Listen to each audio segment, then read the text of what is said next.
মক্কার যারা গণক ছিল তারা জিন দিয়ে গণনার কাজ করত। জিনদেরকে উপরে পাঠাতো, ফেরেশতারা কি কনভারসেশন করে এগুলো শুনে আসতো, এগুলো এসে গণকদেরকে বলতো, গণকরা এগুলো বলে বলে মক্কায় বিভিন্ন ধরনের সংশয় তৈরি করতো। কিন্তু যখন কোরআন নাজিল হওয়া শুরু হলো, আকাশের নিরাপত্তা জোরদার করা হলো, এখন আর জিনারা উপরে যেতে পারে না। উপরে গেলে আগুনের গোলা ছোড়া হয় ওদের গায়ে। এবার জিনারা একটা মিটিং বসলো, তারা বলতেছে ঘটনা কি, আগে তো অনেক ফেরেশতাদের কথা শুনে এসে গণকদের বলে দিতে পারতাম, এখন তো এই সুযোগটা নাই, ঘটনা কি, হোয়াট হ্যাপেন? নিশ্চয়ই পৃথিবীতে এমন নতুন কিছুর আগমন ঘটেছে যেটার প্রভাবে ঊর্ধ্ব জগতের নিরাপত্তা বলয়কে আরো মজবুত করা হয়েছে। কি সেটা খোঁজো। খুঁজতে খুঁজতে খুঁজতে খুঁজতে একদল জিন রাসূল সাল্লাল্লাহু আলাইহি ওয়াসাল্লাম ওকাজের এক বাজারের দিকে যাচ্ছিলেন। ইন দ্য মিন টাইম ফজরের সালাতে তিনি নামাজের ইমামতি করছেন। ওই সময়ে একদল জিন পাশ দিয়ে যাচ্ছিল। হঠাৎ তারা দাঁড়িয়ে থমকে দাঁড়ালো, দেখে যে আল্লাহ রাসূল সাল্লাল্লাহু আলাইহি ওয়াসাল্লাম কোরআন তেলাওয়াত করছেন। এই কোরআনের বাণী তারা কখনো শুনে নাই। তারা শুনে অবাক, এবং এই তথ্য নিয়ে জিনদের সর্দারের কাছে যেয়ে বলল, ঘটনা তো এটার কারণে এখন আকাশের নিরাপত্তা বেশি, আমরা আর উপরে যেতে পারি না। তারা যেয়ে বলল যে আমরা ঈমান এনে ফেলছি ওই নবীর উপর, ইন্না সামি'না কুরআনান আজাবা ইয়াহদি ইলা রুশদি ফাআমান্না বিহ। তারা বলল যে আমরা কি আজীব কোরআন শুনে আসলাম, যেটা সত্যের এবং হেদায়েতের দিকে পথ দেখায়, এবং ওয়ালান নুশরিকা বিরাব্বিনা আহাদা, আমাদের রবের সাথে আমরা শিরক করব না, আমরা আর মুশরিক থাকবো না, আমরা ঈমান এনে ফেললাম। তাহলে আল্লাহ রাসূল সাল্লাল্লাহু আলাইহি সাল্লামের সুমধুর কণ্ঠের তেলাওয়াত শুনে শুধু মানুষ নয়, বরং জিনেরাও ইসলাম ধর্ম গ্রহণ করেছে। এখন প্রিয় নবীজি কিভাবে তেলাওয়াত করতেন আমরা শুনি। আমরা তো রমাদানে তেলাওয়াত করতেছি আলহামদুলিল্লাহ। আচ্ছা, আল্লাহ রাসূল সাল্লাল্লাহু আলাইহি ওয়া আলিহি ওয়াসাল্লাম তারতিলের সাথে তেলাওয়াত করতেন। তারতিল, ওয়ারাত্তিলিল কুরআনা তারতিলা, তোমরা তারতিলের সাথে তেলাওয়াত করো। তারতিলের মধ্যে দুইটা জিনিস থাকতে হয়, এক হচ্ছে ধীরে ধীরে, দুই হচ্ছে স্পষ্টভাবে। রিপিট, আবারও বলছি, তারতিল হচ্ছে ধীরে ধীরে পড়বেন, আবার স্পষ্ট, তখন এটা তারতিল হবে। আমাদের বাংলাদেশে আলহামদুলিল্লাহ 1 দশক ধরে আমি বলে এসেছি যে তারাবির সালাতে খুব ধীরে পড়তে হবে, কোরআনের হক আদায় করে তারতিলের সাথে। আলহামদুলিল্লাহ অনেক বলার পরে এখন অনেক মসজিদে আলহামদুলিল্লাহ মসজিদ কমিটি সচেতন হয়েছে, ভালো কারীরা, হাফেজরা তারা খুব ধীরস্থিরভাবে পড়ায়। তারপরেও গ্রাম বাংলায় বা অনেক এলাকার মসজিদে এখনো এমনভাবে কোরআন তেলাওয়াত করা হয় দ্রুত খতম দেওয়ার জন্য, এটা কোরআনের সাথে এক প্রকার বেয়াদবি হয়ে যায়। ইভেন মালয়েশিয়াতে অথবা ইন্দোনেশিয়াতে কোনো এক জায়গায় আমি একটা ভিডিও দেখলাম যে এমন ভাবে রুকুর উপরে সেজদা, আল্লাহু আকবার, সামি আল্লাহ, মানে 30 সেকেন্ডসে 2 রাকাত শেষ। আল্লাহ রাসূল সাল্লাল্লাহু আলাইহি ওয়াসাল্লাম 2 রাকাত পড়তে তাহাজ্জুদের নামাজে কত সময় নিতেন আমরা একটু দেখব। এইভাবে কিন্তু কোরআন তেলাওয়াত করতে নিষেধ করা হয়েছে, বরং আল্লাহ বলেছেন ওয়ারাত্তিলিল কুরআনা তারতিলা, কোরআনটা তারতিলের সাথে তোমরা তেলাওয়াত করবে। আল্লাহ রাসূল সাল্লাল্লাহু আলাইহি ওয়াসাল্লাম এভাবেই পড়তেন, ধীরে ধীরে স্পষ্টভাবে। ইয়ামুদ্দু বিহা সাওতাহু মাদ্দান, টেনে টেনে পড়তেন। আলহামদুলিল্লাহি রাব্বিল আলামিন, এই দেখেন টেনে পড়লাম। আর রহমানির রহিম মালিকি ইয়াউমিদ্দিন, টানতেছি না? ইয়ামুদ্দু বিহা সাওতাহু মাদ্দান, টেনে টেনে পড়তেন। ইউকাত্তিউ কিরাআতাহু আয়াতান আয়াতান, প্রত্যেক আয়াত শেষে থামতেন, পজ দিতেন। This is called tartil, ওয়ারাত্তিলিল কুরআনা তারতিলা। আনাস রাদিয়াল্লাহু তাআলা আনহু বলতেন, রুব্বা কারিন লিল কুরআন ওয়াল কুরআনু ইয়ালআনুহু, কোরআনের অনেক তেলাওয়াতকারী আছে, তেলাওয়াতে সওয়াবের বিপরীতে লানত পায়। কোরআন পড়লে তো সওয়াব হওয়ার কথা, কিন্তু কোরআন তাকে কি করে? লানত করে। একটু মিলায় নেন নিজের সাথে যে আমাদের তেলাওয়াতটা কেমন। আচ্ছা, তাহলে রাসূল সাল্লাল্লাহু আলাইহি ওয়াসাল্লাম তারতিলের সাথে তেলাওয়াত করতেন, পাশাপাশি তিনি খুব সুমধুর কণ্ঠে তেলাওয়াত করতেন, এবং তিনি আদেশ করতেন, জাইয়িনুল কুরআনা বিআসওয়াতিকুম, তোমরা তোমাদের গলায় যে আল্লাহ তাআলা সুর দিয়েছেন ওই সুর দিয়ে কোরআন তেলাওয়াত করো। যার যতটুকু সুর আছে, সবার হয়তো অত সুরেলা হবে না, যতটুকু, প্রত্যেকের একটা সুর আছে না নাই বলেন? যতটুকুই দিয়েছে আল্লাহ তাআলা আপনার গলায় সুর, ওই সুরটাকে ব্যবহার করে আপনি কোরআন তেলাওয়াত করবেন। রাসূল সাল্লাল্লাহু আলাইহি ওয়াসাল্লাম সুর দিয়ে কোরআন পড়তেন, এবং তিনি বলেছেন, লাইসা মিন্না মান লাম ইয়াতাগান্না বিল কুরআন, আমার যে উম্মত সুর করে কোরআন পড়ে না সে কবু আমার উম্মত হতে পারে না, সুর করে পড়তে হবে। বারা ইবনে আযিব রাদিয়াল্লাহু তাআলা আনহু বলেন যে আমি একবার দেখলাম এশার নামাজের সময় ক্বারা রাসূলুল্লাহ ফিল ইশাই বিত্তিনি ওয়াজ যাইতুন, মানে ওয়াত্তিনি ওয়াজ যাইতুন ওয়া তুরি সিনিন, এই সূরাটা দিয়ে রাসূল সাল্লাল্লাহু আলাইহি ওয়াসাল্লাম দেখলাম একবার এশার নামাজের ইমামতি করতেছেন। বারা ইবনে আযিব রাদিয়াল্লাহু তাআলা আনহু তিনি বলতেছেন, এবং তিনি বলেন, ফামা সামিআতু আহাদান আহসানা সাওতাম মিনহু, আমার জীবনে এত সুরেলা কণ্ঠের অধিকারী কোনো মানুষের তেলাওয়াত আমার জীবনে আমি শুনি নাই। বারা ইবনে আযিব রাদিয়াল্লাহু তাআলা আনহু, রাসূল সাল্লাল্লাহু আলাইহি ওয়াসাল্লামের একজন সাহাবী, তিনি বলেন, এশার নামাজে দেখলাম সূরা আর ৩ দিয়ে তিনি নামাজের ইমামতি করছেন। এত সুমধুর ছিল নবীজির কণ্ঠ, আমি আমার জীবনে এত সুমধুর কণ্ঠের তেলাওয়াত শুনি নাই। না জানি প্রিয় নবীজি কত সুমধুর কণ্ঠে তেলাওয়াত করতেন, আমরা তো শুনতে পারি নাই। এবং রাসূল সাল্লাল্লাহু আলাইহি ইসলামের সুমধুর কণ্ঠের তেলাওয়াত শুনে মানুষ তো মুসলিম হয়েছেই, অনেক জিনও মুসলমান হয়েছে। অনেক জিন, মক্কার যারা গণক ছিল তারা জিন দিয়ে গণনার কাজ করত, জিনদেরকে উপরে পাঠাতো, ফেরেশতারা কি কনভারসেশন করে এগুলো শুনে আসতো, এগুলো এসে গণকদেরকে বলতো, গণকরা এগুলো বলে বলে মক্কায় বিভিন্ন ধরনের সংশয় তৈরি করত। কিন্তু যখন কোরআন নাজিল হওয়া শুরু হলো, আকাশের নিরাপত্তা জোরদার করা হলো, এখন আর জিনেরা উপরে যেতে পারে না, উপরে গেলে আগুনের গোলা ছোড়া হয় ওদের গায়ে। এবার জিনেরা একটা মিটিং বসলো, তারা বলতেছে ঘটনা কি, আগে তো অনেক ফেরেশতাদের কথা শুনে এসে গণকদের বলে দিতে পারতাম, এখন তো এই সুযোগটা নাই, ঘটনা কি, হোয়াট হ্যাপেন? নিশ্চয়ই পৃথিবীতে এমন নতুন কিছুর আগমন ঘটেছে যেটার প্রভাবে ঊর্ধ্ব জগতের নিরাপত্তা বলয়কে আরো মজবুত করা হয়েছে। কি সেটা খোঁজো। খুঁজতে খুঁজতে খুঁজতে খুঁজতে একদল জিন রাসূল সাল্লাল্লাহু আলাইহি ওয়াসাল্লাম উকাজের এক বাজারের দিকে যাচ্ছিলেন।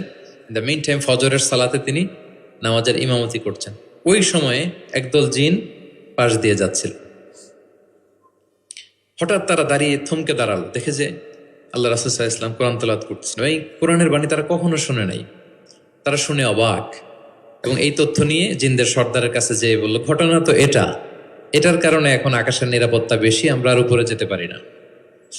তারা যেয়ে বলল যে আমরা ঈমান এনে ফেলছি ওই নবীর উপর, ইন্না সামি'না কুরআনান আজাবা ইয়াহদি ইলা রুশদি ফাআমান্না বিহ। তারা বলল যে আমরা কি আজীব কোরআন শুনে আসলাম, যেটা সত্যের এবং হেদায়েতের দিকে পথ দেখায়, এবং ওয়ালান নুশরিকা বিরাব্বিনা আহাদা, আমাদের রবের সাথে আমরা শিরক করব না, আমরা আর মুশরিক থাকবো না, আমরা ঈমান এনে ফেললাম। তাহলে আল্লাহ রাসূল সাল্লাল্লাহু আলাইহি সাল্লামের সুমধুর কণ্ঠের তেলাওয়াত শুনে শুধু মানুষ নয়, বরং জিনেরাও ইসলাম ধর্ম গ্রহণ করেছে। আল্লাহ রাসূল সাল্লাল্লাহু আলাইহি ওয়াসাল্লাম তেলাওয়াতের মাঝখানে মাঝে মাঝে খুব কান্না করতেন, বিশেষ করে রাতের নামাজে কান্না ভেজা কণ্ঠে তেলাওয়াত করতেন। আমরা কি করি? অর্থই তো বুঝতে পারতেছি না, কোথায় কাঁদবো আর কোথায় একটু আনন্দ পাবো। দেখবেন যে কাবা ঘরের ইমামরা যখন জান্নাতের আয়াত আসে, একটা ভিন্ন মাকামে পড়ে, যে মাকামের মধ্যে একটা খুশি প্রাণবন্ত একটা ভাব। আবার জাহান্নামের আযাবের আয়াত যখন আসে তখন কান্নার মাকামে পড়ে, এবং এমনভাবে ডুকরে ডুকরে কাঁদে, মুসল্লিরাও কাঁদে। আল্লাহ রাসূল সাল্লাল্লাহু আলাইহি ওয়াসাল্লাম মাঝরাতে যখন কিয়ামুল লাইল, তাহাজ্জুদ এগুলো পড়তে দাঁড়াতেন, দীর্ঘ সময় কোরআন পড়তেন। এত দীর্ঘ সময় পা ফুলে যেত, হাত্তা তাতাফাত্তারা কদামা, পা দুটো ফুলে মোটা হয়ে যেত, এরকম দীর্ঘ সময় দাঁড়িয়ে থাকতেন। আম্মা জান আয়েশা রাদিয়াল্লাহু তাআলা আনহা বলতেন, ইয়া রাসূলুল্লাহ, আপনার তো আগের পরের সব গুনাহ মাফ, আদতে ওনার তো কোনো গুনাহই নেই, নবীরা তো মাসুম নিষ্পাপ, তারপরেও আপনি রাত জেগে এত কষ্ট কেন করেন? আল্লাহ রাসূল সাল্লাল্লাহু আলাইহি ওয়াসাল্লাম বলেছেন, আফালা উহিব্বু আন আকুনা আবদান শাকুরা। আয়েশা, আমি কি শুকরগুজার বান্দা হব না? আমার আল্লাহ আমাকে ক্ষমার ঘোষণা দিয়েছে, ঠিক আছে, কিন্তু আমি কি শুকরগুজার হব না? আমার রোলটা তো আমি প্লে করব, আমার সর্বোচ্চ তো উজাড় করে আমি আমার রবের সামনে পেশ করব। মাঝরাতে তিনি দীর্ঘ সময় দাঁড়িয়ে তেলাওয়াত করতেন, পা ফুলে যেত। মাঝে মাঝে একটি আয়াত পরে থামতেন, সে আয়াত নিয়ে ভাবতেন, কাঁদতেন, বারবার কাঁদতেন, পড়তেন, তার দাড়ি ভিজে যেত। প্রতিটি আয়াত তিনি অনুভব করতেন হৃদয় দিয়ে, তার হৃদয়কে নাড়া দিত। এভাবে তিনি তেলাওয়াত করতেন। এক সাহাবী বর্ণনা করেন, একবার আল্লাহ রাসূল সাল্লাল্লাহু আলাইহি ওয়াসাল্লামকে আমি রাতের সালাতে দেখলাম, এমনভাবে তিনি কাঁদছেন, ওয়ালি জাউফিহি আযীরুন কাআযীরিল মিরজালি মিনাল বুকা। গরম পানি ফুটাতে দিলে ড্যাগের ভেতরে গরম পানির যেরকম টকবকে উতলে ওঠার একটা শব্দ, এরকম উতলে ডুকরে ডুকরে কান্নার একটা শব্দ আমি শুনতে পেলাম। এভাবে তিনি কাঁদছিলেন। যেদিন বদরের যুদ্ধ, তার আগের রাতে আলী রাদিয়াল্লাহু তাআলা আনহু বলেন, সেনাবাহিনীর ছাউনির মধ্যে সব সাহাবারা, 313 জন সাহাবা, সবাই রাতে ঘুমাচ্ছে একটু এনার্জি নেওয়ার জন্য, সকালে যুদ্ধ শুরু হবে। কিন্তু আমি দেখলাম সবাইকে ঘুম পাড়িয়ে আল্লাহ রাসূল সাল্লাল্লাহু আলাইহি ওয়াসাল্লাম নামাজে দাঁড়িয়ে কাঁদছেন। সব সাহাবারা ঘুমিয়ে আছে, কিন্তু আমি খেয়াল করে দেখি যে রাসূল সাল্লাল্লাহু আলাইহি ওয়াসাল্লাম ঘুমান নেই, গাছের নিচে দাঁড়িয়ে তিনি সারা রাত ব্যাপী কান্না করছেন আর তেলাওয়াত করছেন। এভাবে তিনি কোরআনকে ফিল করতেন। আমাদের আয়েশা বলেন রাতে এত কাঁদতেন মাঝে মাঝে তেলাওয়াত করতে করতে, হাত্তা বাল্লা হাজারা, জামা ভিজে যেত, হাত্তা বাল্লা লিহিয়াতা, দাড়ি ভিজে যেত, হাত্তা বাল্লাল আরদা, যেখানে সেজদা দিতেন জমিন ভিজিয়ে দিতেন কাঁদতে কাঁদতে। এবং রাতের সালাতে দীর্ঘ তেলাওয়াত করতেন। কিন্তু জামাতের নামাজ আবার অপেক্ষাকৃত সংক্ষিপ্ত করতেন, এটা সুন্নাহ। কারণ জামাতের নামাজ তো আর আমি একা পড়ছি না, আমার পেছনে অসুস্থ, বয়স্ক, সিনিয়র সিটিজেন, মুসাফির, ট্রাভেলার অনেকে থাকতে পারে। জামাতের সুযোগ পেলে আপনি শর্টকাট করবেন, মিনিমাম স্ট্যান্ডার্ডে শেষ করে দেবেন। কিন্তু একা যখন নামাজের সুযোগ পাবেন, আপনার নফল নামাজ, আপনার কেমন লাইল, তখন কি করবেন? ফালিউ তৌবিল মাশা আ, যত লম্বা মনে যায়। আমরা ভুল করি অনেকে, একা একা নামাজ পড়ার সময় তাড়াহুড়ো করে ফেলি। ইমামতির সুযোগ পাইছি তখন বিশাল লম্বা কেরাত, অপোজিট, মানে ভুল করে ফেলছি আমরা, এটা করব না। আমার এই ছোট্ট ভিডিওটা আমি আমার সোশ্যাল মিডিয়া হ্যান্ডেলে শেয়ার করেছিলাম। দেখলাম যে বাংলাদেশে শিক্ষিত সচেতন লোকজন অনেক অ্যাপ্রিসিয়েট করেছে। অনেক সময় এমন হয় যে প্রচণ্ড রোদ, জুমার সালাতে পাঁচতলা মসজিদ ভরে, বারান্দা, রাস্তার মধ্যে। আমার অনেক সময় এমনও হয়েছে যে সফরে আমি ফ্লাইট ধরবো, রাস্তায় জুমাতে আমি অংশগ্রহণ করেছি। প্রচণ্ড রৌদ্র, দাঁড়ানো যায় না, আবার ঝড় বৃষ্টি। তো এতগুলো মানুষ যে এখানে নামাজ পড়বে, এখানে যদি আপনি লম্বা কেরাত পড়েন তাহলে তো কষ্ট হয়ে যাবে মানুষের। একবার আল্লাহ রাসূল সাল্লাল্লাহু আলাইহি ওয়াসাল্লাম নামাজ একটু বেশি ছোট করে ফেললেন, সংক্ষিপ্ত করে। সাহাবারা বললেন, ইয়া রাসূলুল্লাহ, এত তাড়াতাড়ি নামাজ শেষ করলেন, এত তাড়াতাড়ি তো করতে দেখি না। তখন রাসূল সাল্লাল্লাহু আলাইহি ওয়াসাল্লাম বললেন, আমি যখন নামাজে ছিলাম, উইমেন প্রেয়ার্স এরিয়া, যেটা মানে মদিনার নারীরা তো পেছনে দাঁড়াতো, তিনি বললেন ওখান থেকে আমি একটা ছোট্ট বাচ্চার কান্নার আওয়াজ শুনতে পেলাম। আমার মনে হচ্ছিল ওই বাচ্চাটাকে সামলাতে বাচ্চাটার মায়ের বড্ড কষ্ট হয়ে যাচ্ছে, ওই মায়ের যাতে একটু কষ্ট কম হয় এজন্য নামাজটা আমি একটু শর্ট করে দিয়েছি। দেখেন, মানে অন্যের প্রতি সহানুভূতি এটা আমাদের মধ্যে নাই, যে আমার ভাইয়ের একটু সুবিধা হোক, আমার বোনদের একটু সুবিধা হোক, আমার কমিউনিটির একটু সুবিধা হোক, এইটা আমরা ফিল করি না। তিনি যখন একা সালাত পড়তেন অনেক লম্বা, কিন্তু জামাতের সালাতে তিনি সংক্ষিপ্ত সালাত আদায় করতেন। কত লম্বা? হুযাইফা ইবনুল ইয়ামান রাদিয়াল্লাহু তাআলা আনহু, নাম শুনেছেন ওনার? হুযাইফা মদিনার গোয়েন্দা বিভাগের প্রধান ছিলেন, হেড অফ ডিটেকটিভ ব্রাঞ্চ, আল্লাহ রাসূল সাল্লাল্লাহু আলাইহি ওয়াসাল্লামের গোয়েন্দা বিভাগের প্রধান। উনি এমন কিছু কথা কাউকে বলতেন না, কিন্তু শুধু হুযাইফাকে বলতেন। মদিনায় মোট কতজন মুনাফিক ছিল আল্লাহ রাসূল সাল্লাল্লাহু আলাইহি ওয়াসাল্লাম জানতেন, কাউকে বলেননি, শুধু হুযাইফাকে বলেছিলেন। এজন্য ওমরে ফারুক রাদিয়াল্লাহু তাআলা আনহু যখন খলিফা, তিনি যখন দেখতেন কেউ মারা যেত, হুট করে ইমামতি করতে যেতেন না, আগে দেখতেন যে ওই কাতারে হুযাইফা আছে কিনা। যদি দেখতেন যে হুযাইফা আছে, উনি ইমামতি করতেন। হুযাইফাকে এদিকে না দেখলে অন্য কাউকে দায়িত্ব দিয়ে দিতেন। এবং ওমরে ফারুক রাদিয়াল্লাহু তাআলা আনহু এত মুত্তাকি সাহাবী ছিলেন, একবার হুযাইফা ইবনুল ইয়ামানের কাছে যেয়ে বলে যে, হুযাইফা, আমি তো জানি না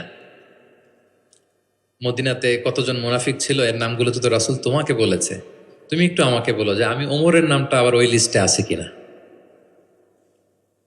আমার ভয় হয় যে আমি আবার মুনাফিকদের ভেতরে ঢুকে গেলাম কিনা।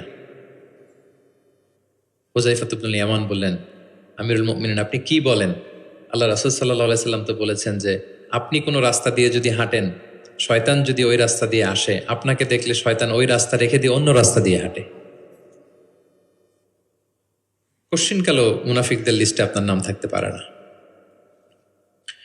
তো এই হুযাইফা ইবনুল ইয়ামান রাদিয়াল্লাহু তাআলা আনহু, উনি বললেন, একবার রাতে আমি আল্লাহ রাসূল সাল্লাল্লাহু আলাইহি ওয়াসাল্লামের সাথে কিয়ামুল লাইল, মানে তাহাজ্জুদের নামাজে শরীক হওয়ার সুযোগ পেয়েছিলাম। একা একা নামাজ তিনি পড়তেছিলেন, হুযাইফা যে জয়েন করেছেন। তখন রাসূলুল্লাহ সাল্লাল্লাহু আলাইহি সাল্লাম সূরা বাকারা দিয়ে শুরু করলেন। কোন সূরা? বলেন, সবাই বলেন তো কোন সূরা? কোরআনের সবচাইতে দীর্ঘতম সূরা। আয়াত কত? 286, মানে অনেক বড় সূরা।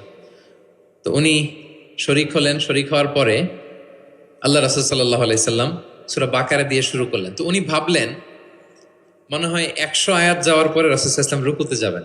কত আয়াত যাওয়ার পরে? 100 আয়াত গেল, যায় না রুকুতে। 200 আয়াত গেল, তাও যায় না রুকুতে। 286 আয়াত শেষ, মানে সূরা বাকারাই, তাও রুকুতে যায় না। এরপরে রাসূল সাল্লাল্লাহু আলাইহি ওয়াসাল্লাম সূরা আলী ইমরান শুরু করেছেন, ওইটাও শেষ। এরপর রাসূলুল্লাহ সূরা নিসা শুরু করেছেন। Could you imagine that? আপনি চিন্তা করতে পারেন? তার মানে এক এক রাকাতে উনি 2 থেকে 3 ঘন্টা, মাঝে মাঝে এমন হয়েছে 2 রাকাতে সারা রাত শেষ কভার করে দিয়েছেন। এবং হুজাইফা বলেন, আমার কাছে মনে হলো যতক্ষণ তিনি দাঁড়িয়ে তেলাওয়াত করছিলেন ঠিক ততক্ষণ আবার রুকুতে ছিলেন, যতক্ষণ রুকুতে ছিলেন ঠিক ততক্ষণ আবার সেজদায় লুটিয়েছিলেন। 2 রাকাতে পুরো রাত তিনি শেষ করে দিয়েছেন। তাহলে রাতের সালাতে তিনি দীর্ঘ তেলাওয়াত করতেন। সব সময় তিনি তেলাওয়াত মুখর সময় কাটাতেন, দাঁড়িয়ে, বসে, শুয়ে, হাঁটা অবস্থায়, আরোহী অবস্থায়, সব সময়। অজু থাকা অবস্থায়, অজু না থাকা অবস্থায়। অজু চলে গেলেই রাসূল সাল্লাল্লাহু আলাইহি ওয়াসাল্লাম সাথে সাথে অজু করে ফেলতেন, কিন্তু অজু নেই ওই অবস্থায়ও তিনি কোরআন তেলাওয়াত করেছেন। ইবনুল কাইয়িম আল জাওজিয়া যাদুল মাআদ ফি হাদি খায়রিল ইবাদ, একটা বিখ্যাত সিরাত গ্রন্থে তিনি বলেন, লাম ইয়াকুন ইয়ামনাহু মিন কিরাআতিহি ইল্লাল জানাবা। গোসল ফরজ হয় যেই পরিস্থিতিতে, ওই পরিস্থিতি ছাড়া কোনো কিছু রাসূল সাল্লাল্লাহু আলাইহি ওয়াসাল্লামকে কোরআন তেলাওয়াত থেকে বিরত রাখতে পারতো না। মানে গোসল ফরজ হয় কোন কারণে আপনারা তো জানেন। এরকম পরিস্থিতি হলে তিনি শুধু তেলাওয়াত করতেন।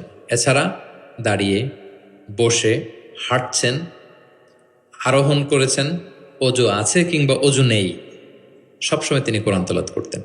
মুআবিয়া ইবনে কুররা রাদিয়াল্লাহু তাআলা আনহু বর্ণনা করেন যে আব্দুল্লাহ ইবনে মুগাফফাল তিনি বলেন, একবার আমি রাসূল সাল্লাল্লাহু আলাইহি ওয়াসাল্লামকে দেখলাম যে তিনি উটের উপর চড়ে মক্কা বিজয়ের দিন উট হাঁকাচ্ছেন, উটের উপর বসা। তখন তিনি সূরা ফাতহ তেলাওয়াত করছেন, ইন্না ফাতাহনা লাকা ফাতহাম মুবিনা লিয়াগফিরা লাকাল্লাহু মা তাকদ্দামা মিন যামবিকা ওয়া মা তাআখার।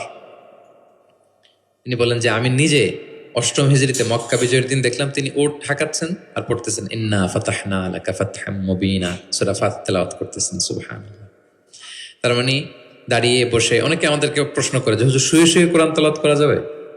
মানুষের মনে প্রশ্ন থাকে অনেক। তারপর বলে অজু ছাড়া কি কোরআন তেলাওয়াত করা যাবে মুখস্থ? অনেক প্রশ্নের সম্মুখীন হয়েছে আমি এটা। তার মানে আল্লাহ রাসূল সাল্লাল্লাহু আলাইহি ওয়াসাল্লামের জীবনী থেকে তো আপনি বুঝতে পারলেন যে কোনো কিছু আপনারা আটকাইতে পারবে কোরআন তেলাওয়াত থেকে, এক্সেপ্ট আপনার গোসল ফরজ হয়েছে, তখন পড়বেন না, তখন গোসলটা করে তারপরে পড়বেন। নিজ গৃহে তিনি তেলাওয়াত করতেন। আমরা অনেক সময় শুধু মসজিদে গেলেই কোরআনটা খুলে পড়ি, ঘরে আর পড়ি না। না, ঘরে পড়বেন। তিনি বলেছেন লা তাজআলু বুয়ুতাকুম মাকাবিরা, তোমাদের ঘরগুলোকে কবর বানায় রেখো না। কবরের মধ্যে তো কোনো আমল হয় না, মৃত মানুষ শুয়ে থাকে, পড়ে থাকে, আমল নাই, জিকির নাই, তেলাওয়াত নাই। তো ঘরগুলোকে কবর বানিও না। ফাইন্না শাইতানা ইয়ানফিরু মিনাল বাইতিল্লাযী তুকরাউ ফীহি সূরাতুল বাকারা, যে ঘরে সূরা বাকারা তেলাওয়াত করা হয় ওই ঘর থেকে শয়তান দৌড়ে পালায়। অনেক ঘরে শয়তান ডিস্টার্ব করে, শয়তানের জিনের আসর হয়। অনেক অনেক ফ্যামিলিতে আমাদের কাছে আসে জাদু টোনা, বান, ব্ল্যাক ম্যাজিক, কালো জাদুর যে সমস্যা। আপনি সূরা বাকারা পড়বেন, আল্লাহ তাআলা আপনাকে প্রোটেক্টেড রাখবেন। আপনাদের পরিচিতদের মধ্যে থেকে এরকম ঘটনা শুনছেন না যে ব্ল্যাক ম্যাজিকে আক্রান্ত? কোন সূরা পড়বেন? যারা খুব বেশি আক্রান্ত, অল্প সাউন্ডে সূরা বাকারাটা চালিয়ে ঘুমিয়ে পড়বেন, সারা রাত যেন তেলাওয়াত চলে। কোনো ব্ল্যাক ম্যাজিক আপনার ক্ষতি করতে পারবে না ইনশাআল্লাহ। অল্প সাউন্ডে MP3 করে কি করবেন? চালিয়ে রাখবেন। সূরা বাকারাকে খুব গুরুত্বের সাথে পড়তে বলেছেন আল্লাহ রাসূল সাল্লাল্লাহু আলাইহি ওয়াসাল্লাম। তিনি বলেছেন ইকরাউ সূরাতাল বাকারা ফাইন্না আখযাহা বারাকা ওয়া তারকাহা হাসারা ওয়া লা ইস্তাতিউহাল বাতালা। যে এটা পড়বে বরকত পাবে, যে পড়বে না সে আফসোস করবে। আর যে এটা আত্মস্থ করবে, পড়বে, ওয়ালা তাস্তাতিউহাল বাতালা ইয়ানি আস-সাহারা, ম্যাজিশিয়ান। কোন ম্যাজিশিয়ানের ম্যাজিক তার উপর কাজ করবে না, কোন ব্ল্যাক ম্যাজিক তার কাছে কিছুই করতে পারবে না। এজন্য ঘরে ঘরে কোন সূরা? সূরা বাকারা। এই বাকারার মধ্যে একটা স্পেশাল আয়াত আছে, 255 নম্বর আয়াত, যেটাকে বলা হয় আয়াতুল কুরসি। এটা রেগুলার পড়বেন প্রত্যেক ফরজ সালাতের পরে। মান ক্বারা আয়াতাল কুরসি দুবরা কুল্লি সালাতিন মাকতুবাতিন লাম ইয়ামনাহু মিন দুখুলিল জান্নাতি ইল্লাল মাউত। প্রত্যেক ফরজ সালাতের পরে যে ব্যক্তি আয়াতুল কুরসি তেলাওয়াত করবে, ওই ব্যক্তির জান্নাতে প্রবেশের ক্ষেত্রে আর কোনো বাধা থাকে না, একটা জিনিস ছাড়া, মৃত্যু। লোকটা মরে না তাই জান্নাতে যায় না, মরলেই জান্নাতি। প্রত্যেক ফরজ সালাতের পরেই আপনারা পড়বেন। যারা পড়েন কন্টিনিউ করবেন, আর যারা পড়েন না মনে রাখবেন, নোটে রাখেন, যেটা আমরা রেগুলার ওয়াজিফা বানাবো। ইট শুড বি রেগুলার ওয়াজিফা। আল্লাহ রাসূল সাল্লাল্লাহু আলাইহি সাল্লাম তিনি বলেছেন যে 7 কেরাতের যেটা দিয়ে সহজ লাগে সেটা দিয়ে তেলাওয়াত করতে পারবো, মানে ফ্লেক্সিবিলিটি আছে। আমরা এটা একটু একাডেমিক আলোচনা হয়ে যায়, তারপরে বলে রাখি, আমরা যেই তেলাওয়াতটা করি বা কোরআন পড়ি এটা রিওয়ায়াত হাফসান আসিমের তেলাওয়াত করি আর কি। এছাড়াও আরো অনেকগুলো 60টা কেরাত আছে, এগুলো যারা এলমুল কেরাতে যারা মাহের তারা জানে, তো সেগুলো দিয়েও আপনি তেলাওয়াত করতে পারবেন, ফ্লেক্সিবিলিটি আছে। হ্যাঁ, এটার পরে আরেকটা বিখ্যাত কেরাত আছে ওয়ার্শের কেরাত, রেওয়ায়ত ওয়ার্শান নাফিআ, এরকম কুম্বুলের কেরাত আছে, এরকম অনেকগুলো কেরাত আছে। এই কেরাত আপনি পড়তে পারবেন। যেমন আরো সহজ করে বলি, আমরা যেমনি পড়ি ওয়াদ্দোহা ওয়াল্লাইলি ইযা সাজা, আরেকটা মোতাওয়াতির সনদের এরকম কেরাত আছে, তারা পড়ে ওয়াদ্দোহে। আমরা পড়ি কি ওয়াদ্দোহা, ওই কেরাতে কি পড়ে ওয়াদ্দোহে। আমরা পড়ি ওয়াল্লাইলি ইযা সাজা, ওরা পড়ে ওয়াল্লাইলি ইযা সাজে। আমরা পড়ি ইহদিনাস সিরাতাল মুস্তাকিম, তারা বলে ইহদিনাজ সিরাতাল মুস্তাকিম। আমরা পড়ি মালিকি ইয়াউমিদ্দিন, এরা পড়ে মালিকি ইয়াউমিদ্দিন। এরকম কিছু পার্থক্য আছে। তো ওই কেরাতগুলোও সহিহ মুতাওয়াত্তির সনদে আসছে। আল্লাহ রাসূল সাল্লাল্লাহু আলাইহি ওয়াসাল্লাম বলেন 7 কেরাতের যেটা দিয়ে সহজ লাগে তোমরা পড়ো।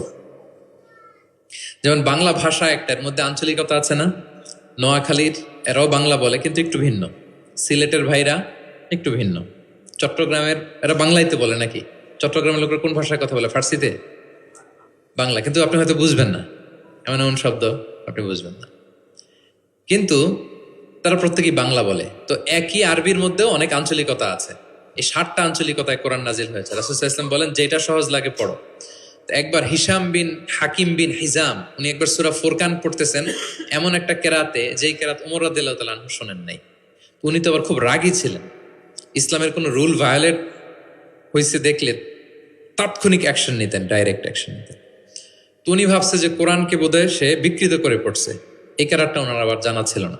উনি ধরে চাদর ধরে টেনে হিচড়ে রাসূল সাল্লাল্লাহু আলাইহি ওয়াসাল্লামের কাছে নিয়ে আসছে, বলছে ইয়া রাসূলুল্লাহ দেখেন কিভাবে কোরআনকে বিকৃত করে। আল্লাহ রাসূল সাল্লাল্লাহু আলাইহি ওয়াসাল্লাম বললেন ওমর শান্ত হও, আগে তাকে ছাড়ো। ওমর রাদিয়াল্লাহু তাআলা ছাড়লেন। রাসূল সাল্লাল্লাহু আলাইহি ওয়াসাল্লাম বললেন আরসিলহু ইকরা, এই ওমর রাখো, ছাড়ো, আচ্ছা পড়ো কিভাবে পড়ছে। তো হিশাম বিন হাকিম বিন হিজাম তেলাওয়াত করে শোনালেন সূরা ফুরকান। রাসূল সাল্লাল্লাহু আলাইহি ওয়াসাল্লাম বললেন হ্যাঁ কাদা উনসিলাত, কোরআন তো এভাবেও নাজিল হয়েছে। আচ্ছা ওমর তুমি কিভাবে জানো? ওমর রাদিয়াল্লাহু তাআলা বললেন ইয়া রাসূল আপনি তো আমাদেরকে এইভাবে শিখিয়েছেন। তখন রাসূল সাল্লাল্লাহু আলাইহি ওয়াসাল্লাম বললেন ওয়া হাকাযা উনজিলাত, এভাবেও নাজিল হয়েছে। উনজিলাল কুরআনু আলা সাবআতি আহরুফ, আরবি ভাষা 7টা ডায়ালেক্টে, 7 ডায়ালেক্টে কোরআন নাজিল হয়েছে। ফাকরাউ মা তায়াসসারা মিন, যেটা দিয়ে সহজ লাগে। ওয়া দোহা পড়লেও হবে, দোহে পড়লেও হবে, হ্যাঁ সবটাই পড়তে পারবে, দোহাও হবে দোহেও হবে। আল্লাহ রাসূল সাল্লাল্লাহু আলাইহি ওয়াসাল্লাম অন্যকে কোরআন তেলাওয়াত শোনাতেন। উবাই ইবনে কাব রাদিয়াল্লাহু তাআলা আনহুকে বললেন ইন্নাল্লাহা আমারানি আন আকরা আলাইকাল কুরআন, হে উবাই আল্লাহ তাআলা আমাকে আদেশ করেছেন আমি নবী যেন তোমার কাছে কোরআন শোনাই। উবাই ইবনে কাব বললেন আল্লাহু সাম্মানি, নবীজি আপনি বলেন কি, আল্লাহ আমার নাম ধরে বলছে? মানে খুশিতে বাকবাকুম, আনন্দে আত্মহারা, শিহরিত, ইয়া রাসূলুল্লাহ আমি উবাইয়ের নামটা ধরে আল্লাহ বলছেন? আল্লাহ রাসূল সাল্লাল্লাহু আলাইহি ওয়াসাল্লাম বললেন নাম, তোমার নাম ধরে বলেছেন। আল্লাহ তাআলা আমাকে বলেছেন আমি যেন সূরা বাইকিনা লাম ইয়াকুনিল্লাযীনা কাফারু, এই সূরাটা যেন আমি তোমার সামনে শোনাই। ফাযারাফাত আইনাহু, তিনি কাঁদতে আরম্ভ করলেন শুনে, কারণ ওনার নাম ধরে যদি আল্লাহ তাআলা বলেন এটা ওনার জন্য কত বড় প্রেস্টিজিয়াস এবং সৌভাগ্যের একটা ব্যাপার। তাহলে অন্যকে কোরআন শোনাতেন। আচ্ছা, আবার আল্লাহ রাসূল সাল্লাল্লাহু আলাইহি ওয়াসাল্লাম মাঝে মাঝে অন্যদের থেকে শুনতেন, অন্যের কণ্ঠে কোরআন শোনারও একটা আনন্দ আছে, কি বলেন? ইবনে মাসউদ রাদিয়াল্লাহু তাআলা আনহুকে একবার বললেন ইকরা, ইবনে মাসউদ একটু কোরআন তেলাওয়াত করো তো। তো তিনি বললেন আকরা ওয়া আলাইকা উনজিল, হে নবী আপনার সামনে দাঁড়িয়ে আমি এত বড় স্পর্ধা আমি তেলাওয়াত করব, আপনার উপর আকাশ থেকে কোরআন নাজিল হয়। আল্লাহ রাসূল সাল্লাল্লাহু আলাইহি ওয়াসাল্লাম বললেন ইন্নী উহিব্বু আন আসমাআহু মিন গায়রি, আমি তোমাদেরকে শোনাতে যেমনি পছন্দ করি তোমাদের থেকে শুনতেও পছন্দ করি। তিনি সূরা নিসা তেলাওয়াত করে শোনালেন। কেন শুনলেন? আব্দুল্লাহ ইবনে মাসউদের থেকে, কারণ আল্লাহ রাসূল সাল্লাল্লাহু আলাইহি সাল্লাম টার্গেট করেছিলেন যে আব্দুল্লাহ ইবনে মাসউদ এই উম্মার কোরআনের টিচার হবে। কি হবে? মানে যার যেদিকে মেধা আল্লাহ রাসূল সাল্লাল্লাহু আলাইহি ওয়াসাল্লাম ওই প্রতিভা ওইদিকে কাজে লাগাতেন। যার যেদিকে মেধা, এই যে বললাম হুযাইফা ইবনুল ইয়ামান গোয়েন্দা বিভাগের প্রধান, কেন জানেন? তার এই দিকে আগ্রহ বেশি। মুআয ইবনে জাবাল উনি মদিনা রাষ্ট্রের সিনিয়র আমলা ছিলেন, প্রশাসনিক কাজ ভালো বুঝতেন। হাসান বিন সাবেত লেখালেখি জানতেন, ওনাকে জাতীয় কবি ঘোষণা দিচ্ছেন যে তুমি ন্যাশনাল পয়েন্ট, যাও কবিতা লিখো। একবার মক্কা থেকে তিনি ফিরতেছেন, নামাজ হবে, এক সাহাবী আজান দিচ্ছেন, তো কিছু মুশরিক ছেলে এখনো মুসলিম হয় নাই, ওরা আজানকে ব্যঙ্গ করতেছে। মুখ ভেঙানো বোঝেন না, মানে যেটা বলে ওইটাই ব্যঙ্গ করে করে বলতেছে। তো দেখেন রাসূল সাল্লাল্লাহু আলাইহি ওয়াসাল্লাম রেগে যাওয়ার কথা ছিল না, আজান দিচ্ছে আমার সাহাবী আর মুশরিক ছেলেগুলো তাকে ব্যঙ্গ করতেছে। উনি রেগে না যেয়ে দেখলেন যে মুশরিক ছেলেগুলোর মধ্যে একটা ছেলের কণ্ঠ তো খুব চমৎকার, ওকে ডাকলেন, ডেকে ওর মাথার চুলের ঝুঁটি বেঁধে ধরলেন, বলেন এই একটু আগে কি বলতেছিলে, জোরে বলতো, মানে আরো জোরে বলো। এবার সে বলতে আরম্ভ করতেছে, কিন্তু আশহাদু আন্না মুহাম্মাদুর রাসূলুল্লাহ এটা আর বলে না, এটা বললে তো শাহাদাত দেয়া মুসলিম হয়ে যায়। রাসূল সাল্লাল্লাহু আলাইহি ওয়াসাল্লাম ধমক দিয়ে বললেন, এই বলো, এটাও বলো। তখন সে এটাও বলছে, মাথার চুলের ঝুঁটি ধরে বলছে। বলার পরে রাসূল সাল্লাল্লাহু আলাইহি ওয়াসাল্লাম তার জন্য দোয়া করলেন, ওই দোয়ার বরকতে সে কালিমা পড়ে মুসলমান হয়ে গেল। এবার আল্লাহ রাসূল সাল্লাল্লাহু আলাইহি ওয়াসাল্লাম বললেন, তোমার কণ্ঠ যেহেতু সুন্দর, তোমাকে আমি মক্কার মসজিদের মুয়াজ্জিন বানাই দিলাম, তুমি যে আজান দিবা। দেখেন কেমন একটা ঘটনাকে কিভাবে টুইস্ট করে অন্যদিকে নিয়ে গেলেন। রেগে যাওয়ার কথা ছিল, কিন্তু দেখলেন যে প্রতিভা আছে তো এর মধ্যে, এত উঁচু গলা, একে মুয়াজ্জিন বানানো যায়। তিনি হয়ে গেলেন বাইতুল্লাহর মুয়াজ্জিন। এবং ওই যে মুশরিক থাকা অবস্থায় ওনার মাথার চুলের ঝুঁটি ধরে রাসূল সাল্লাল্লাহু আলাইহি ওয়াসাল্লাম বলছেন, এই আজান দাও। ওই যে রাসূল সাল্লাল্লাহু আলাইহি ওয়াসাল্লামের বরকতের হাত মাথার চুলে লেগেছিল, উনি মৃত্যুর আগ পর্যন্ত ওই চুলগুলো আর কাটেন নাই কোনোদিন। উনি এদিকে চুল কাটতেন, এদিকে কাটতেন, এদিকে কাটতেন, সামনের চুল কাটতেন না। যখন জিজ্ঞেস করা হতো আপনি এরকম হেয়ার কাট কেন আপনার, বলতেছে আমি মুশরিক অবস্থায় আমার প্রিয় নবীজি আমার মাথার চুলের ঝুঁটি ধরে আমাকে আজানের তালিম দিয়েছিলেন, ওনার বরকতময় হাতের ছোঁয়া আমার এই চুলে লেগেছে, আমি চাই এই চুলগুলো সাথে নিয়ে আমি কবরে যাব। এবং ওই চুলগুলোর সাথেই ওনাকে কবর দেয়া হয়েছে। ওই চুলগুলোকে উনি পেঁচিয়ে একটা পাগড়ির মতো করে, বড় হয়ে গেছে তো অনেক, এটা পেঁচিয়ে পাগড়ির মতো করতেন, এরপরে উনি টারবান পড়তেন, পাগড়ি পড়তেন। তাহলে প্রিয় ভাইয়েরা, আব্দুল্লাহ ইবনে মাসউদ রাদিয়াল্লাহু তাআলা আনহুকে রাসূল সাল্লাল্লাহু আলাইহি ওয়াসাল্লাম টার্গেট করেছিলেন যে উনি এই উম্মতের কোরআনের টিচার হবে। কি হবে? এজন্য বলেন পড়ো তো। ইবনে মাসউদ তিনি পড়ে শোনালেন এবং তিনি বলেছেন, মান আহাব্বা আন ইয়াকরা আল কোরআনা গাদ্দান কামা উনজিল ফালইয়াকরাহু আলা কিরাআতি ইবনে উম্মি আবদ। জিবরিল যেভাবে কোরআন নাজিল করেছে হুবহু এইভাবে কোরআন যে শিখতে চায়, সেজন্য ইবনে মাসউদের কাছে কোরআন শেখে। সাহাবারা ইবনে মাসউদ রাদিয়াল্লাহু তাআলা আনহুর কাছে এভাবে কোরআন শিখতেন। তাহলে দেখেন, কোরআন অন্যকে শোনাতেন, অন্যদের থেকে শুনতেন, এবং কোরআন যারা শিখে এবং শেখায় তাদেরকে তিনি শ্রেষ্ঠ বলে ঘোষণা দিয়েছেন, খায়রুকুম মান তাআল্লামাল কুরআনা ওয়া আল্লামা। যে কোরআন শেখে এবং শেখায় সে তোমাদের মাঝে শ্রেষ্ঠ। আপনি যদি শিখেন, লজ্জার কিছু নাই যে বয়স আমার 40 হয়ে গেছে, 50 হয়ে গেছে, আমি তো পারি না। না, এটা আপনার জন্য সৌভাগ্যের। It's a blessing, you are lucky, it's an honour. Allah যে সুযোগ দিয়েছেন আপনি শিখবেন, কোরআন শোনাবেন। আপনি যদি শোনান আপনি শ্রেষ্ঠ, যিনি আপনাকে শোনায় সেও শ্রেষ্ঠ। মানে এমন এক মেকানিজম, কোরআন শিখলেও সে শ্রেষ্ঠ, আবার যে শেখায় সেও শ্রেষ্ঠ। আমরা এই অ্যাক্টিভিটিজের সাথে যেন জড়িত থাকি। এবং কারো সুন্দর কণ্ঠ দেখলে আল্লাহ রাসূল সাল্লাল্লাহু আলাইহি ওয়াসাল্লাম প্রশংসা করতেন। আবু মুসা আল-আশআরী রাদিয়াল্লাহু তাআলা আনহু একবার মসজিদে নববীতে তেলাওয়াত করতেছিলেন, আল্লাহ রাসূল সাল্লাল্লাহু আলাইহি ওয়াসাল্লাম পাশ দিয়ে যাচ্ছেন। আরেক বর্ণনা আছে ওনার ঘরে তেলাওয়াত করতেছিলেন, উনি রাতে ওনার বাসার পাশ দিয়ে যাচ্ছেন।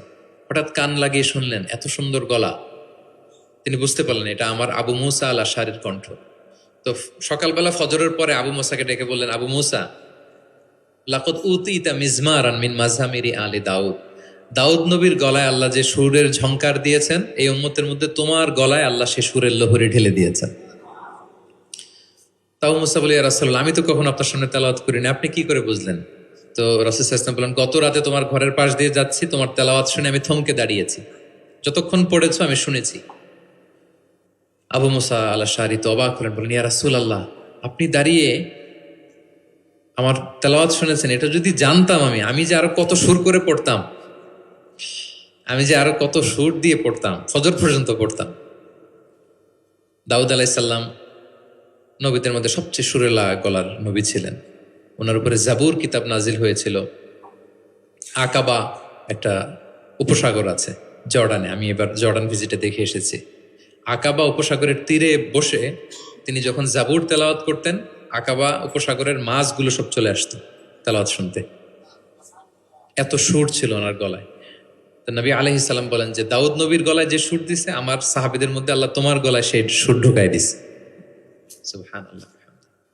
তো নবী যদি প্রশংসা করে একজন সাহাবীর তেলাওয়াতের, ওনার কেমন লাগবে বলেন তো? হ্যাঁ, ভালো লাগবে। তিনি তেলাওয়াতের প্রশংসা করতেন এভাবে। তিনি রমাদানে সবচেয়ে বেশি তেলাওয়াত করতেন, যে সময়টা আমরা কাটাচ্ছি। আমরা কোন মাস কাটাচ্ছি এখন? সাইয়্যিদুশ শুহুর, 12 মাসের মধ্যে শ্রেষ্ঠতম মাস। এই মাসে সবচেয়ে তেলাওয়াত করতেন। আম্মা জান আয়েশা রাদিয়াল্লাহু তাআলা আনহা বলেন, লা আ'লামু রাসূলুল্লাহি সাল্লাল্লাহু আলাইহি ওয়াসাল্লামা ক্বরাআল কুরআনা কুল্লাহু ফি লাইলাতিন ক্বাত্তু গায়রা রমাদান। রমজান ছাড়া কোনো মাসে মানে এক রাতে পুরো কোরআন পড়ে ফেলছেন এরকম আমি দেখি নাই, শুধু রমাদানেই দেখেছি এত তেলাওয়াত করতে। এবং বছরব্যাপী যা নাজিল হতো আল্লাহ রাসূল সাল্লাল্লাহু আলাইহি সাল্লাম রমাদানে সেটা রিভাইজ করতেন। এবং রমাদানের প্রতি রাতে জিবরিল আলাইহিস সালামের সাথে রাসূল সাল্লাল্লাহু আলাইহি ওয়াসাল্লামের মিটিং হতো প্রতি রাতে। তার মানে 30 দিনে কয়টা মিটিং? 30টা মিটিং। কি হতো এই মিটিংয়ে?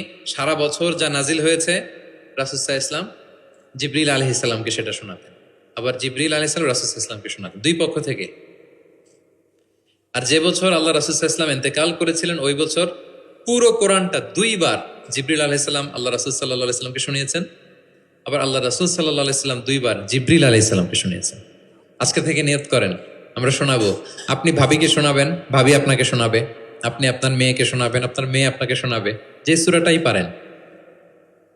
ঘরটা একটা কোরআনময় ফ্যামিলি হবে আমাদের ফ্যামিলিটা, কি বলেন? এরকম বরকতময় ফ্যামিলি আমরা চাই না? এবং সাহাবাদেরকে উদ্বুদ্ধ করতেন বিভিন্ন সূরার ফজিলতের কথা বলে বলে, যে এটা এই সূরা পড়ো, এই ফজিলত। একবার উবাই ইবনে কাব রাদিয়াল্লাহু তাআলা আনহুকে বললেন, আতুহিব্বু আন উআল্লিমাকা সূরাতান লাম ইয়ানজিল ফিত তাওরাত ওয়ালাল ইনজিল ওয়ালা জাবুর। হে উবাই, তুমি কি চাও যে আমি তোমাকে এমন একটা সূরা শিখাবো যেটার মতো মর্যাদাপূর্ণ সূরা তাওরাতেও নাই, ইনজিলেও নাই, জাবুরেও নাই, কোথাও নাই, এত মর্যাদাপূর্ণ? তিনি বললেন, বালা ইয়া রাসূল, অবশ্যই শিখাবেন। তখন আল্লাহ রাসূল সাল্লাল্লাহু আলাইহি ওয়াসাল্লাম বলেন, সেই সূরাটা তুমি নিজেই জানো। সেটা কি? সেটা হচ্ছে কাইফা তাকরাউ ফিস সালাত। তুমি নামাজে কোন সূরা পড়ো, মানে কোন সূরা ছাড়া নামাজ হয় না, বলেন তো? সূরা ফাতিহা। আল্লাহ রাসূল সাল্লাল্লাহু আলাইহি ওয়াসাল্লাম বললেন, এই সূরা ফাতিহা এটা যেন তেন কোনো সূরা নয়, এর মতো মর্যাদাপূর্ণ সূরা তাওরাত, জাবুর, ইনজিল কোথাও আসেনি। ইন্নাহা লাহিয়া সাবউল মাসানি ওয়াল কুরআনুল আযীম। এটা নিত্য পাঠনীয় সপ্তবাক্য। সূরা ফাতিহায় মোট কয়টা বাক্য? 7টা। সবাই বলেন কয়টা? এটাকে বলে সাবউল মাসানি, মানে সব সময় পড়া হয় এমন 7টা বাক্য। ওয়ালাকাদ আতাইনাকা সাবআম মিনাল মাসানি ওয়াল কুরআনুল আযীম। এটা সব সময় পড়তে হয়।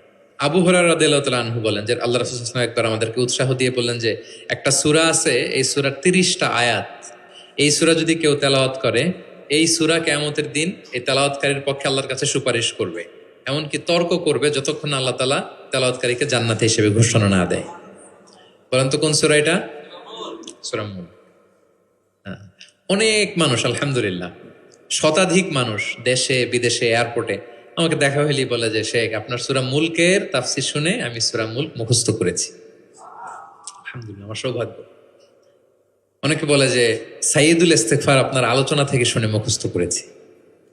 তারপর অনেকে বলেছে যে আস্তাগফিরুল্লাহর আমলটা আপনার আলোচনা থেকে শুনে আমরা অভ্যস্ত হয়েছি। আলহামদুলিল্লাহ, এটা অভ্যাস করবেন। সূরা মুলক তেলাওয়াত করবেন।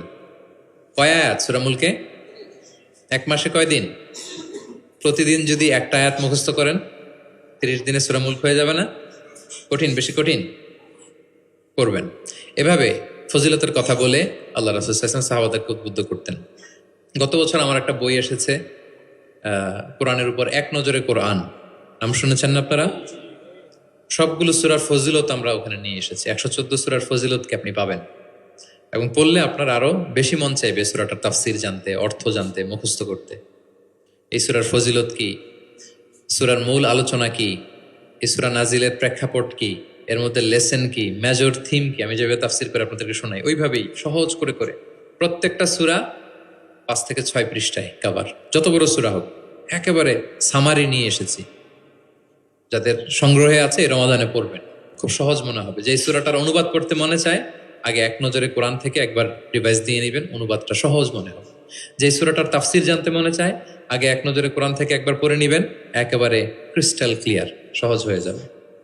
দাজ্জালের ফিতনা থেকে বাঁচতে আল্লাহ রাসূল সাল্লাল্লাহু আলাইহি সাল্লাম সূরা কাহাফের প্রথম 10 আয়াত মুখস্থ করতে বলেছেন।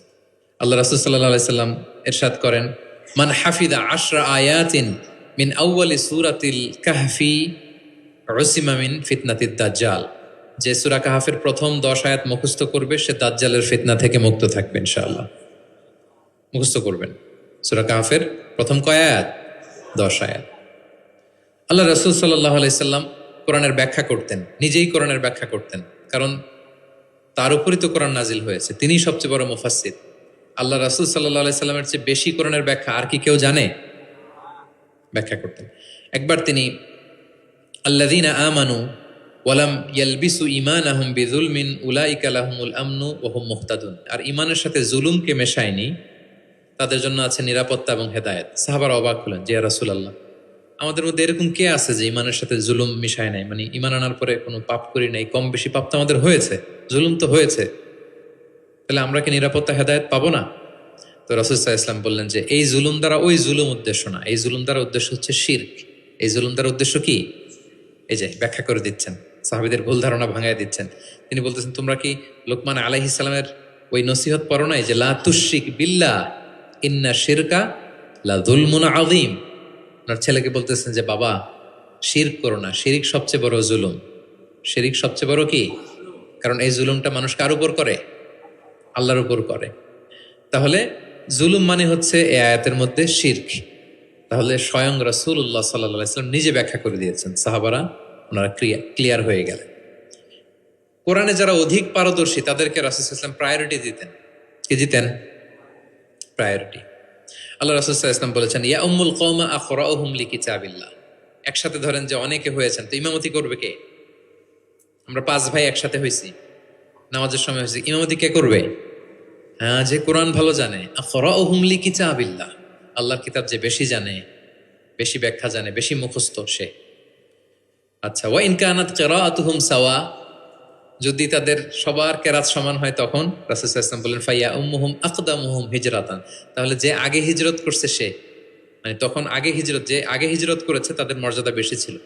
ফা ইন কানু ফিল হিজরাতি সাওয়া, হিজরতেও যদি সমান হয়, ধরেন যে 5 জন একসাথে হিজরত করছিল, এই 5 জন মিলে এখন নামাজ পড়বে, তো এখন কে? আল্লাহ রাসূল সাল্লাল্লাহু আলাইহি ওয়াসাল্লাম বললেন ফাইয়া উম্মুহুম আকবারুহুম সিন্নান, যার বয়স বেশি সে, যে সিনিয়র সে ইমামতি করবে। তাহলে সবচেয়ে বেশি অগ্রাধিকার কাকে দিলেন? যে কোরআন বেশি জানে। এবং তিনি দোয়া করতেন, আল্লাহ কোরআনকে আমার হৃদয়ের বসন্ত বানিয়ে দেন, আল্লাহ আমার অন্তরের জ্যোতি বানিয়ে দেন, আল্লাহ আমার কষ্ট দূরের কারণ বানিয়ে দেন। এই দোয়াটা মালয়েশিয়াতে তো কুনুতের মধ্যে সবসময় পরে দেখি আমরা, আল্লাহুম্মা জাআলিল কুরআন আল আযীমা রাবিআ কুলুবিনা ওয়া নূরা সুদুরিনা ওয়া জালাআ আহজানিনা ওয়া যাহাবা হুমুমিনা ওয়া গুমুমিনা। শুনছেন না আপনারা? রাসূল সাল্লাল্লাহু আলাইহি ওয়াসাল্লাম যেই ভাষায় বলেছেন সেটা হচ্ছে তাজআলুল কুরআন রাবিআ কলবি, আল্লাহ এই কোরআনকে আপনি আমার অন্তরের বসন্ত বানান, প্রশান্তি বানান। নূরা সদরি, আমার অন্তরের বুকের আলো বানান, হৃদয়ের আলো। আমার দুঃখের অপসারণকারী বানান, আমার দুশ্চিন্তা দূরকারী বানান। এই দোয়াটা আপনারা করবেন। আল্লাহ রাসূল সাল্লাল্লাহু আলাইহি ওয়াসাল্লাম শেষ বয়সে ওনার চেহারায় কিছুটা বার্ধক্যের ছাপ চলে এসেছিল। আবু বকর রাদিয়াল্লাহু তাআলা আনহু একবার জিজ্ঞেস করছিলেন যে ইয়া রাসূলুল্লাহ কদ শিবতা, আপনার চেহারায় কেমন যেন বার্ধক্যের ছাপ চলে আসছে।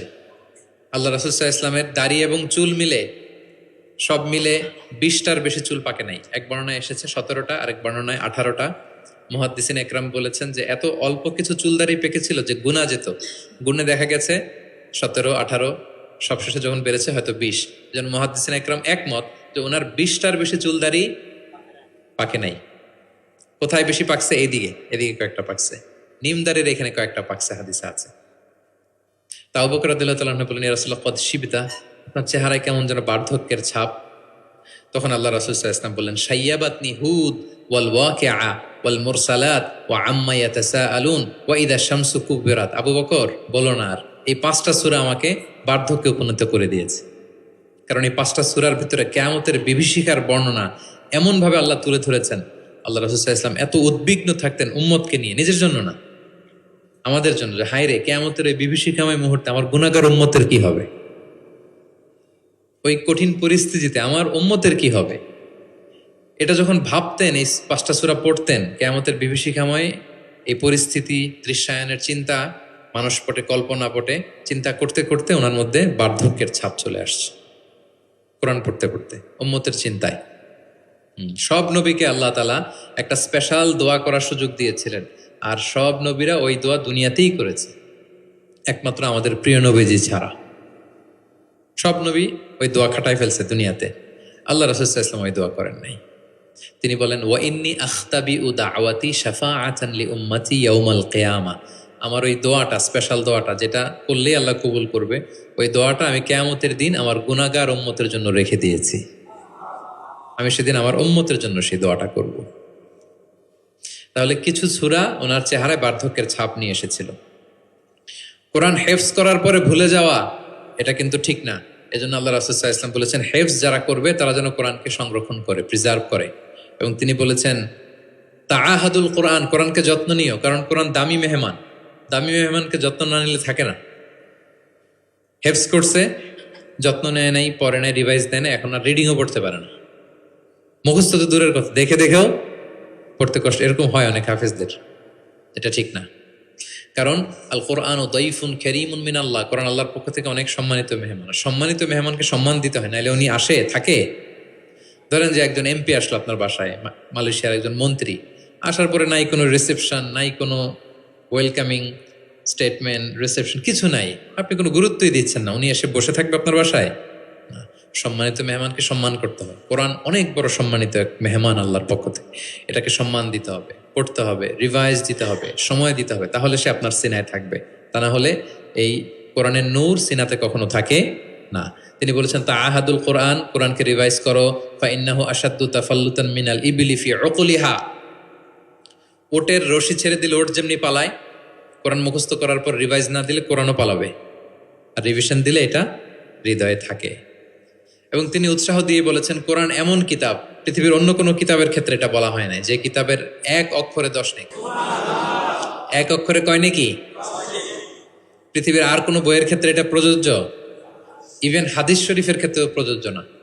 হাদিসের এক অক্ষর পড়লে 10 নেকি, এটা বলে নাই আল্লাহ রাসূল সাল্লাল্লাহু আলাইহি ওয়াসাল্লাম, শুধু কোরআন। শুধু মান কারা হারফান মিন কিতাবিল, এক হরফ যদি কেউ পড়ে, ফালাহু হাসানা ওয়াল হাসানাতু বিআশরি আমসালিহা, 10 নেকি।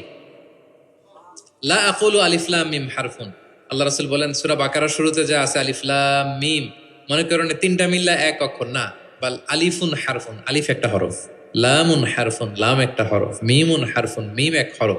তাহলে আলিফ লাম মিম বললে কয় সওয়াব? 30টা নেকি আল্লাহ তাআলা আমাদের আমলনামায় দিচ্ছেন। অনেকে বলে যে হুজুর পড়তে পারি না, কষ্ট হয়, বয়স হয়ে গেছে 50, 60, এখন তো মুখ দিয়ে আসে না, বলে অনেকে কমপ্লেন করে না? রাসূল সাল্লাল্লাহু আলাইহি ওয়াসাল্লাম তাদেরকে সুসংবাদ দিয়েছেন, বলেছেন যাদের বয়স হয়ে গেছে, ওয়াল্লাযী ইয়াকরাউল কোরআন ওয়া ইয়াতাতাউ ফি, পড়তে গেলে জিহ্বায় আটকায়া যায়, এটাকে আরবিতে বললে ইয়াতাতাউ, মানে গিরা লেগে গেছে, জিহ্বায় আটকে যায়। তো যার আটকে যায়, কষ্ট হয়, যদি সে কোরআন পড়ে, ফালাহু আজরান, তার ডাবল সওয়াব। কোরআন পড়তেছে এটার সওয়াব, ওই যে আটকাইতেছে ওইটার আরেক সওয়াব। কষ্ট হচ্ছে যে, শাক্কুন আলাইহি লাহু আজরান, তার ডাবল সওয়াব। এবার বলেন, কষ্ট হইলে কি পড়া বন্ধ করে ফেলবেন? তো কি করবেন? আরো চেষ্টা করবো, আরো পড়বো, কারণ প্রতিনিয়ত আল্লাহ তাআলা আমার আমলনামা ভারী করছেন। এবং এই যে কোরআনের মজলিসে হাজির হলে, আল্লাহ রাসূল সাল্লাল্লাহু আলাইহি ওয়াসাল্লাম উৎসাহিত করেছেন যে কোরআনের মজলিসে হাজির হলে কি হয়, ইয়াতলুনা কিতাব আল্লাহ, যেখানে কোরআনের আলোচনা হয়, ওয়া ইয়াতাদারাসুনা বাইনাহুম ইল্লা নাযালাত আলাইহিমুস সাকিনা, প্রশান্তি নেমে আসে, আসমানি প্রশান্তি। আপনি প্রশান্তি ফিল করতেছেন সাকিনা হৃদয়ে? এই যে আজকের এই প্রোগ্রামে আপনি যেটা ফিল করতেছেন, পৃথিবীর কোনো গেট টুগেদার, কোনো ফাংশন, কোনো প্রোগ্রামে কি এই প্রশান্তি আপনি পান? পাইলে বলেন, পাবেন? কোরআনের যে মাজলিস, ওটাতে বসলে একটা আলাদা আসমানি প্রশান্তি। হাফাতহুমুল মালাইকা, ফেরেশতারা ঘিরে রাখে এই প্রোগ্রাম। কি করে? আজকে আপনাদের সিকিউরিটি দিতেছে কারা? পুলিশ, বিশেষ ফোর্স, কারা? ফেরেশতারা, মালাইকাতুল্লাহ। ওয়া যাকারাহুমুল্লাহু ফীমান ইনদাহ, এবং আল্লাহ তাআলা ফেরেশতাদের সামনে গর্ব করে বলে, দেখো আমার বান্দারা আমাকে দেখে নাই, জান্নাত দেখে নাই, জাহান্নাম দেখে নাই, কোরআন পড়ে বিশ্বাস করেই আজকে চলে আসছে, গর্ব করে বলতে থাকে। তখন আল্লাহ বলে যে এই বান্দারা কি চায়, আজকে যা চাবে তাই দিয়ে দেব। যেন ইফতারের পূর্ব মুহূর্তে দোয়া কবুলের একটা মাহেন্দ্রক্ষণ, আমরা যেন এই সময়টাকে কাজে লাগাই, আমরা আল্লাহর কাছে দোয়া করব। আর এত এত ফজিলতের পরেও যারা কোরআন পড়ে নাই তাদের নসিবে কি থাকবে বলেন?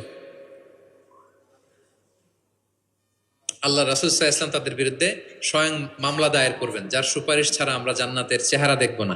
ওই নবী তার বিরুদ্ধে দাঁড়াবে। ওয়াকালা রাসূলু ইয়া রাব ইন্না কওমি ইত্তাখাযু হাযাল কুরআনা মাহজুরা। তিনি কিয়ামতের দিন বলবে, আল্লাহ আমার এই উম্মত কোরআনকে পরিত্যক্ত করেছে, ইগনোর করেছে, বর্জন করেছে, পড়ে নাই। বছরের পর বছর গেছে, কোরআনটা হাতে নেয় নাই, কোরআনের একটা পাতা খুলে দেখে নাই। একের পর এক রমাদান সে পেয়েছে, কোরআনকে কোনোদিন সে তেলাওয়াত করে নাই, পাঠ করে নাই। আচ্ছা বলেন, যেই নবীর সুপারিশ ছাড়া আমরা জান্নাতে যাওয়া কল্পনাও করতে পারি না, ওই নবী যদি আপনার বিরুদ্ধে মামলা দায়ের করে, তাহলে তো জান্নাত ফকফকা একেবারে, নাকি? জান্নাতের রাস্তা ক্লিয়ার না? ইম্পসিবল, অসম্ভব। খবরদার প্রিয় ভাইয়ারা, একটু রিভাইজ করেন কোরআনের সাথে আমাদের সম্পর্ক কেমন, প্রিয় নবীজির সম্পর্ক কেমন তো আমরা শুনলাম। আমরা একটু দেখি যে আসলে আমাদের সম্পর্ক কেমন।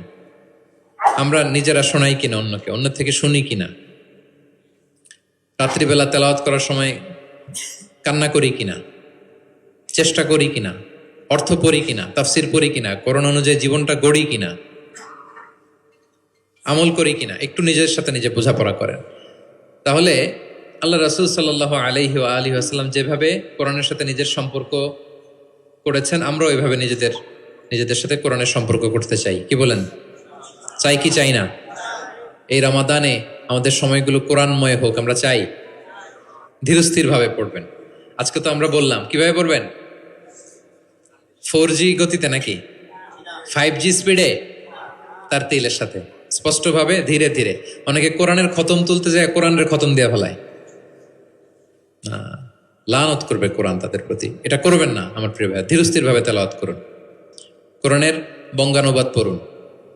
এক নজরে কোরআন, এটা আমরা তৈরিই করেছি, এরকম বই বাংলা ভাষায় হয় নাই। বাংলায় মাশাআল্লাহ অনেক অনুবাদ হয়েছে আলহামদুলিল্লাহ, অনেক বাংলায় তাফসির হয়েছে আলহামদুলিল্লাহ, কিন্তু কোরআনের সার নির্যাস আসে নাই। ইংরেজিতে আমি পেয়েছি, আরবিতে কিছু বই পেয়েছি, কিন্তু বাংলায় হয় নাই। অনেক সাধনার ফসল এটা, হাতে নিলে বুঝতে পারবেন যে কি শ্রম দেয়া হয়েছে এটাতে, সহজ করে আপনাকে বুঝায় দেওয়া হবে, সেটা পড়বেন। এবং যে সূরাগুলোকে আল্লাহ রাসূল সাল্লাল্লাহু আলাইহি ওয়াসাল্লাম বিশেষভাবে তেলাওয়াত করতে বলেছেন, তেলাওয়াত করবেন। সূরা কাহাফ জুমাবারে তেলাওয়াত করবেন, করেন তো? কোন সূরা? সূরা কাহাফ। ফজরের পরে সূরা ইয়াসিন, ফজরের পরে মাগরিবের পরে ওয়াকিয়া পড়বেন, মাগরিবের পরে এশার পরে সূরা মুলক, এশার পরে রাতে ঘুমোতে যাওয়ার আগে সূরা বাকারার শেষ 2 আয়াত, আমানা রাসূল, করেন। মান ক্বারাআ আয়াতাইন মিন আখিরি সূরাতিল বাকারাতি ফি লাইলাতিন কাফাতা। আল্লাহ নবী বলেন, যে ব্যক্তি রাতে ঘুমোতে যাওয়ার আগে সূরা বাকারার শেষ 2 আয়াত পরে ঘুমাতে যায়, ওই রাতের সেফটি, সিকিউরিটি, প্রোটেকশনের জন্য এই আয়াত 2টাই যথেষ্ট হয়ে যায়। সূরা বাকারার শেষ 2 আয়াত পড়বেন। 3 কুল পড়বেন, 3 কুল। কুল আস-সালাসা, 3 কুল। কুল হুয়াল্লাহু আহাদ, কুল আউযু বিরাব্বিল ফালাক, কুল আউযু বিরাব্বিন নাস। 3 কুল পড়বেন ফজরের পরে, মাগরিবের পরে, বিছানায় ঘুমোতে যাওয়ার আগে। আল্লাহ রাসূল সাল্লাল্লাহু আলাইহি ওয়াসাল্লাম এগুলো পরে হাত দিয়ে, হাতে ফু দিতেন, লম্বা একটা ফু দিয়ে সারা শরীরে এরকম মেসেজ করতেন, মাস্তাতা, যতটুকু সম্ভব হয়। তাহলে এটা special protection from your Lord. হ্যাঁ, শয়তানের বিপরীতে, ব্ল্যাক ম্যাজিক, জাদু টোনা বানের বিপরীতে প্রোটেকশন নিলেন কার কাছ থেকে? এই ওজিফাগুলো পালন করবেন। যদি করেন, আপনার জীবন প্রশান্তিময় হবে, আপনার জীবনের সব হতাশা দূর হবে, ডিপ্রেশন দূর হবে। হ্যাঁ, আসমানি প্রশান্তি নেমে আসবে ইনশাআল্লাহ। আল্লাহ তাআলা আমাদের সবাইকে কথাগুলো বোঝার ও আমল করার তৌফিক দান করুক। আমরা পড়ি আমিন।